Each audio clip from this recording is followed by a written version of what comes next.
आखिर disability pension पर इतनी रोक क्यों है और ये रोक किस वजह से है और इसके लिए जिम्मेदार हैं हमारे अधिकारी। ये चिट्ठी वायरल की गई है ट्विटर के ऊपर और लिखा गया है कि अधिकारी किस तरीके से मिसयूज करते हैं और ये मिसयूज करते क्योंकि नीचे इनके मेडिकल अफसर होते हैं, अधिकारी होते हैं और जब वो रिटायरमेंट जाने लगते हैं तो अपने आप को कैटेगरी लेकर के यानी डिसेबिलिटी पेंशन भी लेते हैं और सर्विस पेंशन भी लेते हैं। और इसके ऊपर अभी कल कर्नल मुकुल साहब ने लिखा, यारो हमें तो अपनों ने ही लूटा, गैरों में कहां दम था, हमारी कश्ती भी वहां डूबी जहां पानी भी बहुत कम था। अब मैं इस बात में कहना चाहूंगा विकलांगता पेंशन पर टैक्स की बात को लेकर के जो बात की जा रही है इसके जिम्मेदार हम हैं, वो कह रहे हैं क्योंकि हमने विकलांगता पेंशन का जबरदस्त दुरुपयोग किया है। अब हम रोना रो रहे हैं और इधर कीर्ति पी चिदंबरम ने निर्मला सीतारमण को चिट्ठी लिख करके सैनिकों की भावनाओं से परिचय कराया है कि कम से कम सैनिकों को बख्श दो।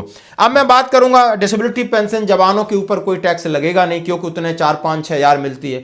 अब इन्हीं की पे लगती तो इन्होंने अब एक चीज बनाई कि सैनिकों के साथ डिसेबिलिटी पेंशन पर होना नहीं चाहिए। अब होना क्यों नहीं चाहिए इसके जिम्मेदार ये चिट्ठी है, जरा आप देख सकते हो 3 पेज की है। और lieutenant general BK Chopra PBSM ABSM महानिर्देशक सशस्त्र सेना चिकित्सा कोर के एक DG साहब हैं, उन्होंने लिखा है। और किसको लिखा है?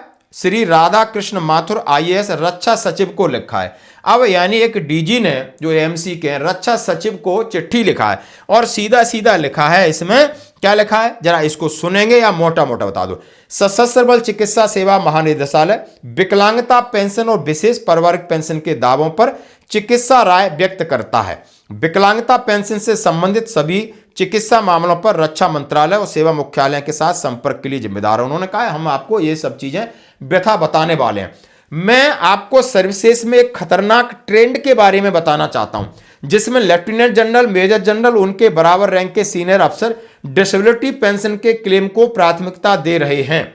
ये सीनियर अफसर जो अपने पूरे कैरियर में शेप 1 मेडिकल कैटेगरी में रहते हैं, प्रमोशन लेते हैं, अचानक सर्विस के आखिरी दौर में उन्होंने कहा ऑस्टियोआर्थराइटिस, स्पॉन्डिलोसिस जैसी पुरानी जनरेटिव बीमारियां, डायबिटीज, हाइपरटेंशन, लाइफस्टाइल बीमारियों के हिसाब से फिर अपना ये फायदा ले रहे हैं। क्योंकि उन्होंने कहा है कि क्या कहा, उनके कमांड में काम करने वाले स्पेशलिस्ट मेडिकल अफसर इन अफसरों की मदद करने के लिए मजबूर हैं। आप पूरी भाषा समझ गए, दोबारा समझाने की जरूरत नहीं है क्योंकि ये ऊपर हैं, उनके नीचे काम कर रहे हैं, वो जबरदस्ती दे देंगे। यानी वो पेंशन जा रहे हैं तो अपना डिसेबिलिटी पेंशन ले रहे हैं। ये है, यहां पर लगेगा टैक्स और यहां पर लगी है रोक, इसलिए डिसेबिलिटी पेंशन के मामले AFT से कहीं ना कहीं उलझे सुलझे रहते हैं। और इनको तो ठीक है, बाकी पिस कौन रहा है? जीसू जवान। इनको ना ही टैक्स देना है और डिसेबिलिटी पेंशन ग्राउंड में होती है तो वो भी चक्कर में फंस गए। अब ये सीधा सीधा, अब ये 4 पेज की चिट्ठी है, बहुत सारा है इसमें। एक और करीबी मामला, ये सुपरिटेंडेंट पर रिटायर्ड होने वाले सीनियर अफसर अपनी डिसेबिलिटी के लिए पोस्ट डिस्चार्ज क्लेम जमा कर रहे हैं जिसके बारे में उनका दावा है कि उन्हें सर्विस के दौरान डिसेबिलिटी हुई है। सरकार ने एक वेलफेयर उपाय के तौर पर वेटरन्स को पोस्ट, यानी ये उन्होंने सारे एग्जाम्पल के साथ 3-4 पेज में लिखा है।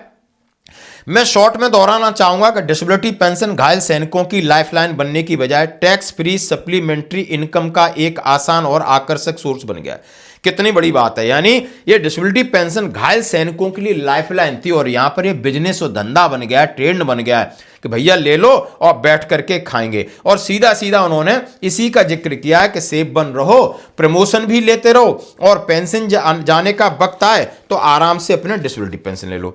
अब ये इस रोकने के लिए हर मुमकिन कोशिश करना पड़ेगी। संबंधित मेडिकल अधिकारियों को बिना किसी भेदभाव, बिना किसी डर पक्षपात के अपनी राय रखने का अधिकार मिलना चाहिए। अब वो आप फौज के अंदर कितनी सीनियरिटी जूनियरिटी है, अब जूनियर बेचारा क्या करे।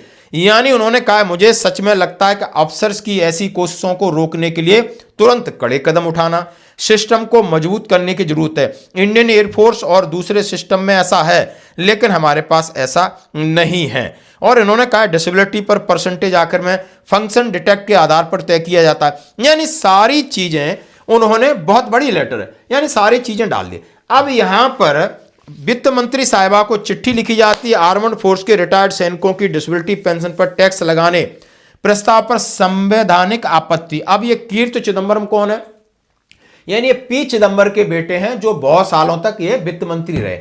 अब वित्त मंत्री रहे तो आप समझ सकते हो, अब इनके पापा वित्त मंत्री नहीं है तो इनकी और रिश्तेदार हैं उसी स्टेट के हैं जो अपनी अभी वर्तमान में है माननीय वित्त मंत्री निर्मला सीतारमण जी।